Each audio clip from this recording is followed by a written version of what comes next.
Something every new Blender user needs to know is how to add a simple shape into their scene. So I have a blank scene. I've deleted that cube that starts out, and I'm in my layout view.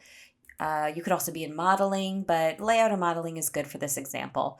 And to get an object, just a basic shape, into the scene, I'm going to go to Add, Mesh, and then pick your shape. Or on your keyboard, you can select Shift-A, and that will get you to the same menu. I am going to add a UV sphere, which is just your typical sphere here. Perfect. So that's it. You can just select your mesh and add whatever you want to your scene. I can also add a cylinder and maybe move that over. And something else I like to do is see my wireframe. I don't always want to see the wireframe, but sometimes if I'm deleting faces or moving things around, I like to see it. So just a bonus, how do you do that?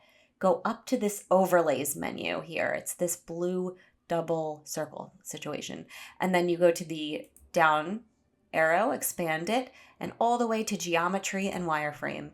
And now you can see the wireframe on top of the geometry. So that gives you a better view of what you're doing. Like I said, I don't always use it, but I like it sometimes. And that's it. I hope this helped you newbies, and stick with me for my next vids on Blender.